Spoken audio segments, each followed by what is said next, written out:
12 नवंबर 1996 हरियाणा के चरखी दादरी में शाम के लगभग 6:30 बजे का समय था।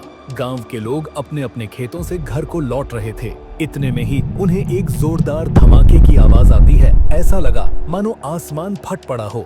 वहां के लोग कुछ समझ पाते इससे पहले ही आसमान से आग के गोले और मलबे के टुकड़े बरसने लगे। 2 विमान हवा में हजारों फीट ऊपर एक दूसरे से टकरा चुके थे और उस एक टक्कर ने 349 जिंदगियां हमेशा के लिए खत्म कर दी। ये थी भारत के इतिहास की सबसे खौफनाक प्लेन दुर्घटना। लेकिन क्या कारण था इस हादसे के पीछे? किसकी गलती से इतने लोगों की जान गई? आइए जानते हैं आज की इस वीडियो में। 12 नवंबर 1996 दोपहर के 3:55 पर कजाकिस्तान देश के एक शहर शिमक से कजाकिस्तान एयरलाइंस का एक चार्टर्ड विमान उड़ान भरता है। ये विमान नई दिल्ली जा रहा है। इसमें बैठे हैं 27 छोटे ट्रेडर्स जो इंडिया जा रहे हैं वुल खरीदने के लिए, जिसे वापस लाकर सेंट्रल एशियन बाजारों में बेच सके। इनके अलावा 10 क्रू मेंबर्स भी इस प्लेन में सवार हैं। कुल मिलाकर 37 लोग कजाकिस्तान से भारत के लिए रवाना हो चुके थे। इसके करीब 2.5 घंटे बाद शाम के 6:30 बजे दिल्ली का इंदिरा गांधी इंटरनेशनल एयरपोर्ट दुनिया के सबसे बिजी एयरपोर्ट्स में से एक। यहाँ से एक सऊदी अरेबियन एयरलाइंस की फ्लाइट 763 तैयार हो रही है टेक ऑफ करने के लिए। इस फ्लाइट में 312 पैसेंजर्स बैठे हैं, जिनमें से 231 इंडियंस हैं। ये लोग कंस्ट्रक्शन वर्कर्स हैं जो सऊदी अरेबिया जा रहे हैं काम ढूंढने के लिए, जिससे कि अपने परिवारों के लिए पैसे वापस भेज सके। शाम 6:32 पर ये प्लेन भी टेक ऑफ करता है। उड़ान भरने के कुछ ही मिनटों में प्लेन 10,000 फीट की ऊंचाई पर पहुंच जाता है। लेकिन इस प्लेन को लंबी दूरी ट्रेवल करनी थी, इसलिए प्लेन को और ज्यादा हाई एल्टीट्यूड पर जाना था। तब पायलट एटीसी यानी एयर ट्रैफिक कंट्रोल से 14,000 फीट तक एल्टीट्यूड गेन करने की रिक्वेस्ट करता है और एटीसी ने इसके लिए ग्रीन सिग्नल भी दे दिया और सऊदी अरेबियन एयरलाइंस की फ्लाइट 14,000 फीट पर उड़ान भरने लगती है।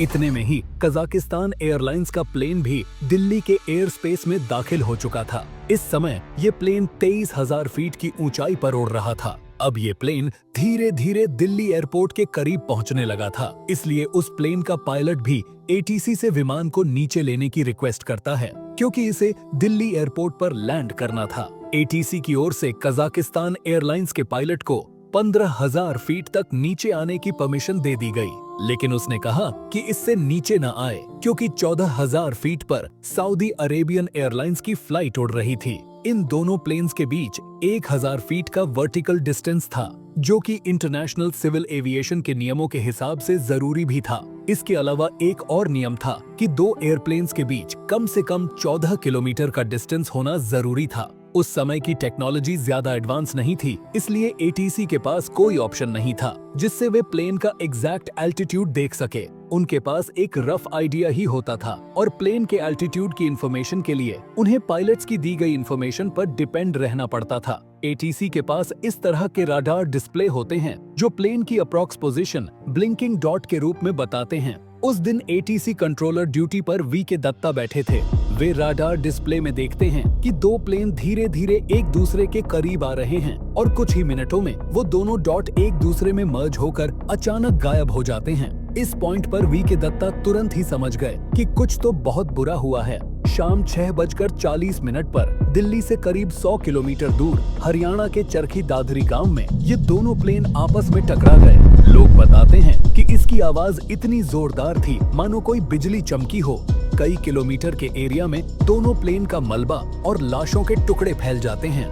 दोनों प्लेन्स में से कोई भी जिंदा नहीं बच पाया। तबाही के उस भयानक मंजर को चरखी दादरी के लोग जिंदगी भर नहीं भूल पाएंगे। इसी के साथ ये देश के इतिहास का पहला और इकलौता मिड एयर कोलिजन बन जाता है और साथ ही भारत के इतिहास का सबसे खौफनाक एयर डिजास्टर। इस दुर्घटना की शुरुआती जांच में इंडियन ऑफिशियल्स को ये लगा कि सऊदी अरेबियन एयरलाइंस की फ्लाइट ने इंस्ट्रक्शंस को सही से फॉलो नहीं किया। उन्हें 14,000 फीट तक रहने को कहा गया था, लेकिन वो विमान को 15,000 फीट तक ले गए, जहां उनकी टक्कर कजाकिस्तान एयरलाइंस के प्लेन से हो गई। लेकिन जब दोनों प्लेन्स के ब्लैक बॉक्स को रिकवर किया गया और फ्लाइट डेटा रिकॉर्डिंग्स को चेक किया गया, तब जो पता चला उसने सभी के होश उड़ा दिए। दरअसल सऊदी वाला प्लेन अपने निर्धारित एल्टीट्यूड 14,000 फीट पर ही था और दोनों प्लेन्स की टक्कर भी 14,000 फीट पर ही हुई थी। यानी जो कजाक वाला एयरप्लेन था वो 15,000 से 14,000 फीट पर आ गया था।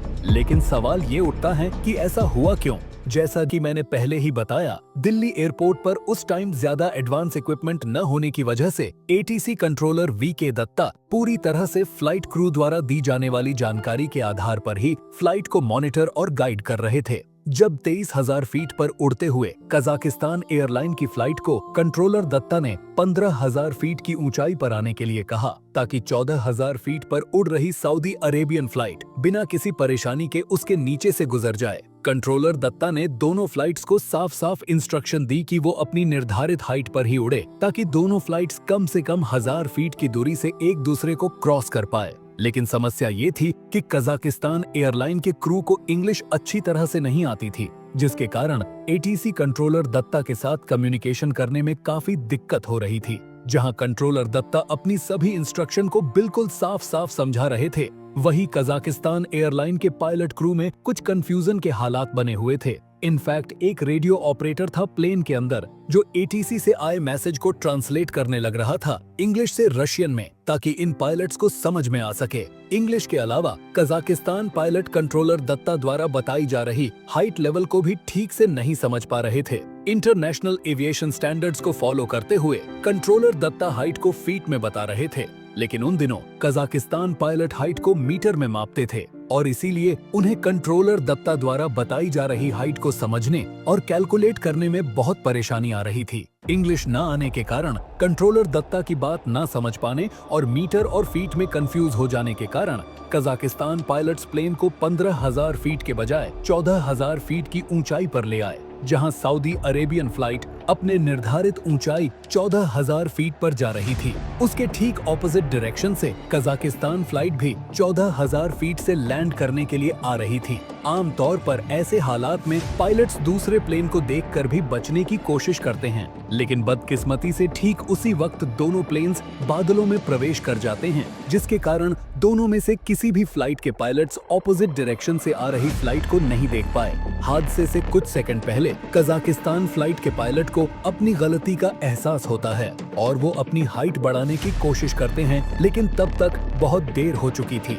भारी भरकम कजाकिस्तान फ्लाइट का left wing Saudi Arabian flight के राइट इंजन और विंग को फाड़ता हुआ निकल जाता है और बड़े धमाके के साथ सऊदी अरेबियन फ्लाइट हवा में ही टुकड़े टुकड़े होकर बिखर जाती है। वहीं कजाकिस्तान फ्लाइट भी थोड़ा और आगे जाकर क्रैश हो जाती है। अब इस भयानक एयर डिजास्टर के होने के बाद दुनिया भर के एविएशन एक्सपर्ट ने इससे सीख ली और पूरे सिस्टम में बहुत से ऐसे चेंजेस किए जिसकी वजह से ऐसी कोई घटना दोबारा ना हो। भारत सरकार ने भारत में उड़ने वाले सभी 30 सीटर प्लस एयरप्लेन्स में TCAS सिस्टम को अनिवार्य कर दिया। TCAS एक ऐसा सिस्टम है जो एयरप्लेन में अलार्म बजा देता है अगर कोई भी और विमान उस एयरप्लेन के 1000 फीट वर्टिकल डिस्टेंस में आए। इसके अलावा एक बार जब अलार्म बज जाता है तो ये सिस्टम पायलट को बताता भी है कि किस डायरेक्शन में उड़ो ताकि ये 1000 फीट डिस्टेंस मेंटेन रह सके। इसके साथ ही सभी देशों ने मिलकर ये तय किया कि जो भी पायलट इंटरनेशनल फ्लाइट उड़ाएगा